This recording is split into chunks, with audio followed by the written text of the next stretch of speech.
Introducing the African Diaspora News Channel app, your gateway to stories that's overlooked by the corporate mainstream media.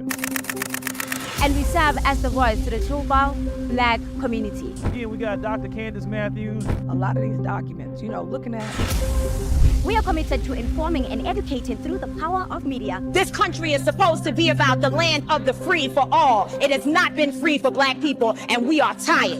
With our platform, we're helping to end injustice by exposing it. Join us in standing for excellence in journalism and serving our community.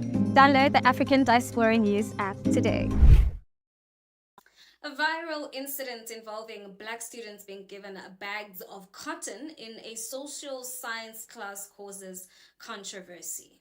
Now, Dumelang Absheni Ralocha Sanvanani Mulweni. My name is Naledi Mfoloe, and it is my absolute pleasure to welcome you to the latest edition of the African Diaspora News channel, where we unravel the stories that shape our world and our communities. According to reports from Fox 32 Chicago, parent Candace Ward has filed a lawsuit against the Oak Elementary School District 97. Now, this lawsuit reveals not just one incident, but a pattern of behavior that has actually left the community reeling. Now, in April 2024, the Candace Ward, who is the parent, shared a photo on social media showing her 7th grade daughter receiving a bag of cotton with seeds.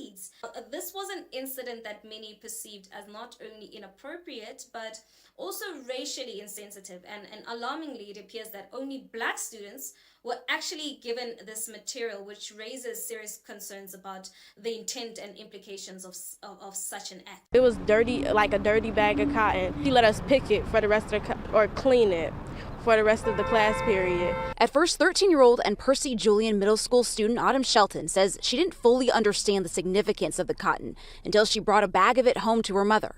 She just knew she didn't feel good about it. I always feel targeted at this school. Like, it's attention on me because I'm a Black girl. Her mom posted this picture of the bag on Facebook last April that created an uproar from parents in the Oak Park Elementary School District. But in a federal civil lawsuit against the district, the alleged incident was just one of many. When it was happening to us, nobody believed it. But the more they get away with, the more stuff they do. The suit alleges racial discrimination towards Autumn and her younger sister Serenity dating back for years, including a moment in 5th grade when Autumn says a white student called her sister a racial slur. My mom brought it to the school and they just said it like it was nothing. They just brushed it off. In a statement to ABC 7, while the school district says they do not comment on pending legal matters, the district disputes the allegations that are made in this lawsuit and intends to defend itself and its employees against these claims. As a Black family in Oak Park, do you feel safe? I don't feel my kids are safe.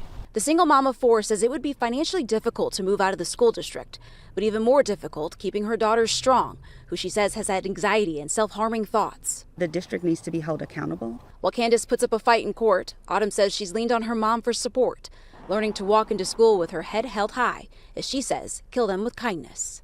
Don't let no one push you around, but you also don't have to be what people think you are.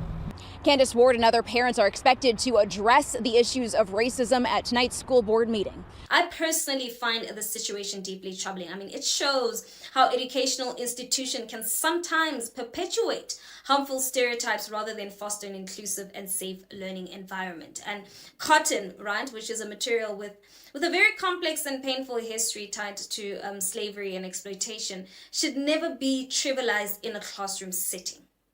Now, the lawsuit also details other distressing incidents, including allegations that Candace's daughter was actually subjected to racial slurs from other students. And when she confronted the student involved and responded physically, it was her who actually faced disciplinary action, being suspended and actually placed in a closet, which is, if you ask me, a punishment that is very disproportionate and very damaging. And this isn't just a problem in America, right? I mean, we've seen alarming incidents right here in South Africa where Black students have actually faced very horrifying remnants of the darkest chapters in our history. I mean, recent reports have highlighted incidents where, for example, Black students in South African schools have been subjected to dehumanizing treatment, including being put in cages as if they were animals rather than young scholars deserving of respect and dignity. And I mean, these actions echo the brutal legacy of apartheid and slavery, reminding us that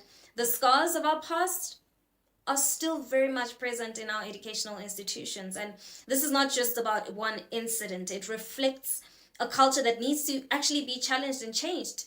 The Oak Park School District's acknowledgement of the incident, while important, actually feels inadequate in light of the pain and anger expressed by the community.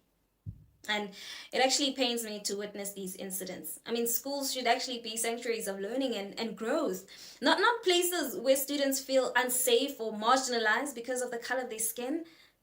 The fact that we are still discussing racism in schools in the 21st century is a clear reminder of how far we still have to go.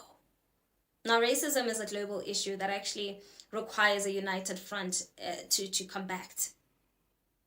But as we continue to follow the story, we'll keep you updated as this situation unfolds. Now, with that being said, we want to hear from you. What is your opinion on this? Please, let's engage in the comments section. And while you're at it, don't forget to give this video a thumbs up. That's it from me. Till we meet again, it is goodbye.